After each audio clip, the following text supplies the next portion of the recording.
अपने शहर में गजल की और शायरी की कला में इतने नामचीन हो चुके थे कि महानगर में उनकी कलम और गायकी की मिसाल दी जाती थी। मगर इस जमाने में किसी कलाकार को ऊंचे स्तर पर जाते थे कुछ लोगों ने शायरी वाले बाबा पर जुल्मों सितमों की बाढ़ सी लगा दी। ढोंगी है ढोंगी, ये बाबा बावला है बावला, इसके पैर कब्र में है। वो पागल बनाता है बाबा तू।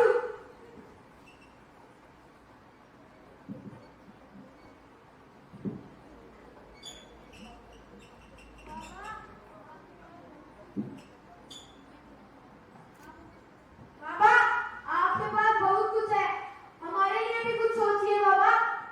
बेटा, अरे मेरे पास तो लिखने के लिए कलम और गला फाड़ कर दिमाग से कुछ ही नहीं है बेटा, मैं तुम्हें कुछ नहीं दे सकता बेटा।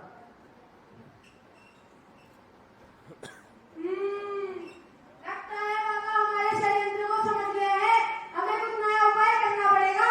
बाबा हमारे लिए मुझे कुछ सोचना पड़ेगा। बेटा क्या साफ साफ बोलिए।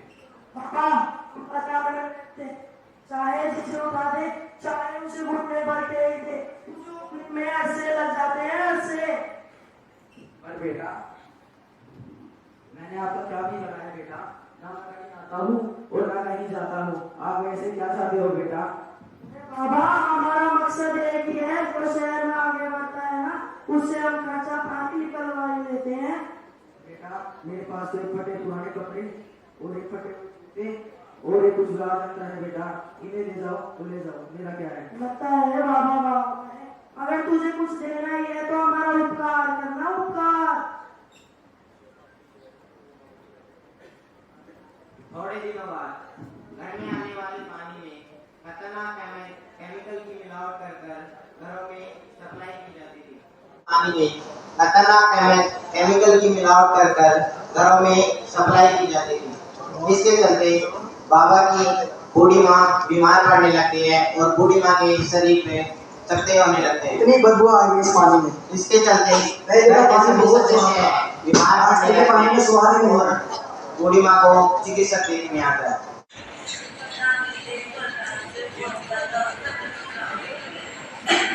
कुछ खाया था आपने? आपको खाना गर्म खाया था ठंडा? ये ठंडे खाने से हो गया है आपके। डॉक्टर साहब पानी पीजिए।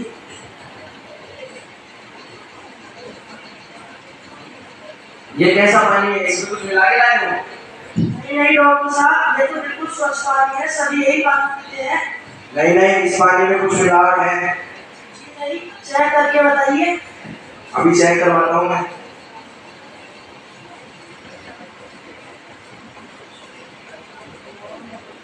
इस पानी में केमिकल की मिलावट है।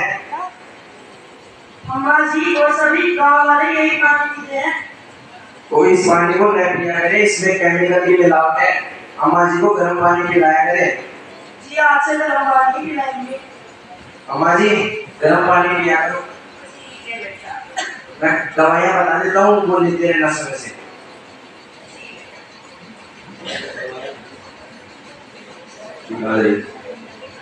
और नमस्ते करता हूँ मैं। ठीक है बेटा। बाबा अपना घर शहर छोड़कर अपने परिवार में बूढ़ी माँ के साथ दूसरे शहर में जाकर रहने लगते हैं। बूढ़ी माँ की तबीयत दूषित जल के कारण और भी बिगड़ती जा रही थी। फिर बाबा के बच्चों को शिकार बनाया गया। बाबा की दोनों लड़कियां कॉलेज की पढ़ाई के लिए इंजीनियरिंग में दाखिला लेती हैं। वहाँ उन्हें सेमेस्टर पर निर्णय कराने और कभी छुट्टियों का बहाना देकर उन्हें अंधेरे में रखा गया। फिर भी दोनों लड़कियों ने अपनी पढ़ाई जारी रखी और बड़ी उपलब्धि पाई और बाबा अपना घर के कार्यों से मुक्त हो एक दूर जंगल में जाकर एक पेड़ के नीचे अपनी कलाओं को साधने में लगे थे। बाबा काफी उम्र से बड़े हो चुके थे, बूढ़े भी हो चुके थे और सफेद दाढ़ी भी आने लगी थी। बाबा वहाँ अपनी गायकी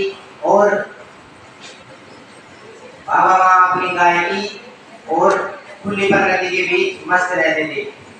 पास में ही एक साधारण किसान का परिवार बाबा के दर्द भरे गीतों को सुनकर रो पड़ा था। इसको मैं कहूँ मेरे दर्द के नगमे जो, इसको मैं कहूँ मेरे दर्द के नगमे जो, जिंदगी के सफर में भी जख्मों के गजले जो, टपकते आंसुओं में खुशियों को मिटाया है, पर कहते हैं सूरज की किरण नया सवेरा लाया है।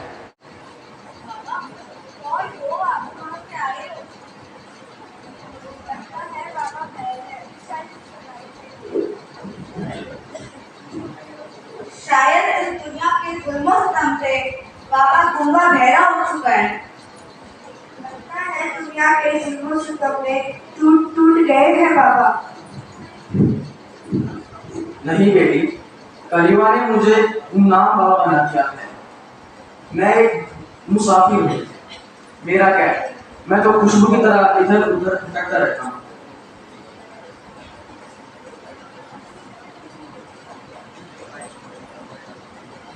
अरे बाबा तो बोला है, बोला बाबा को लूटेंगे। नमस्ते बेटा, नमस्ते। कौन हो आप? बाबा हम सौदागर हैं।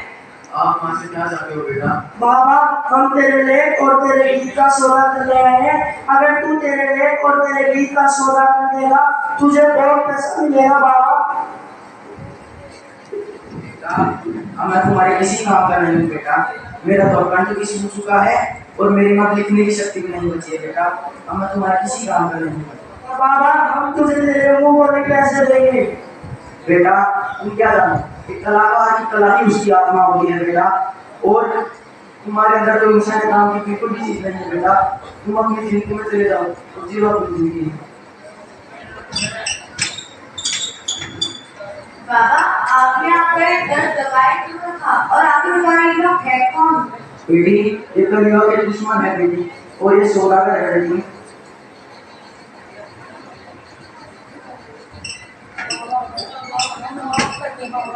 हमें माफ कर दीजिए बाबा, हमें क्षमा करिए।